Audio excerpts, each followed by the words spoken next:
और एक दो चीज़ें और भी मेरे संज्ञान में उन दिनों आई थी कि आपने, चाहे वो केओडी का मामला हो, चाहे अपू घर का मामला हो, उस पर भी आपने शायद। जी, हमने काम किया, केओडी रिसील हुआ, मेरी एक क्रिमिनल कंप्लेंट पेंडिंग है। टीसी गुप्ता एंड 5 जो serving IAS officer, TC Gupta right to service commission के चेयरमैन है जी, वो मेन अक्यूज्ड हैं। 6 को मेरी कंप्लेंट पे माननीय मुख्यमंत्री खट्टर साहब ने आदेश किए थे इंक्वायरी के। उस इंक्वायरी में विजिलेंस ने जी प्रारंभिक रिपोर्ट, इंटरिम रिपोर्ट में उनको दोषी पाया है।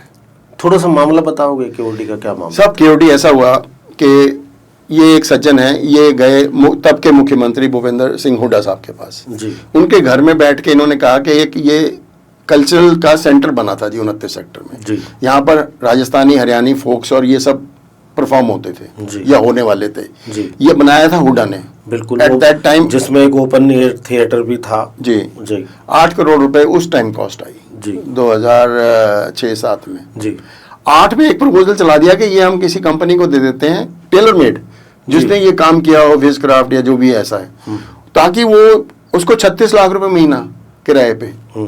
और हैरानगी की बात है कि 2009-10 के बाद किराया ही नहीं दिया उन्होंने कभी। 10% बढ़ना चाहिए था 2008 के बाद 11 में, वो बढ़ने की बजाय वो किराया ही नहीं दिया गया। फिर आप देखिए, अब ये ऑफिस आपका है, मुझे नहीं पता किराए पे या ऑफिस पे या कैसे है। अगर आपका किराए पे है तो क्या आप इस पे लोन ले सकते हैं? पॉसिबल ही नहीं, केओडी नहीं लिया हुआ है बिना मालिक की सहमति के। मैं आपको अभी एक डॉक्यूमेंट भेज रहा हूँ, वर्ड शेयर कर रहा हूँ, उसमें केओडी पे उन्होंने लोन लिया हुआ है बैंकों से। क्या इंफ्रास्ट्रक्चर पे लिया हो या पूरे केओडी पे? लैंड रखनी पड़ती है ना, मॉर्टगेज तो अभी करोगे आप जी, मॉर्टगेज लैंड हुई हुई है, लीज की लैंड कैसे मॉर्टगेज हो गई? तो ये बैंक ने भी नहीं देखा। और वो नहीं, मैं कई बार कह चुका हूँ, आप और मैं जाएं तो 1.5 करोड़ या 1.5 लाख का लोन लेने में भी 10 फोन करके नहीं मिलेगा, और उनको 150 करोड़ का लोन हो गया। आप और मैं अभी कुछ सप्लाई करें, कुछ दुकान खोलें, हमारा 10 लाख रुपए या 5 लाख या 1 लाख ओवरड्यू हो जाए वैट का, हमें पकड़ने आ जाते हैं। ये इतना एक्ट स्ट्रांग है वैट कि इसमें 48 दिन तक तो बेल ही नहीं होती है जी, ऑन एवरेज जी। और इन्होंने जनाब 30 से लेकर 48 करोड़ तक का वैट आज भी बकाया है इनका, इनकी आज तक गिरफ्तारी नहीं हुई।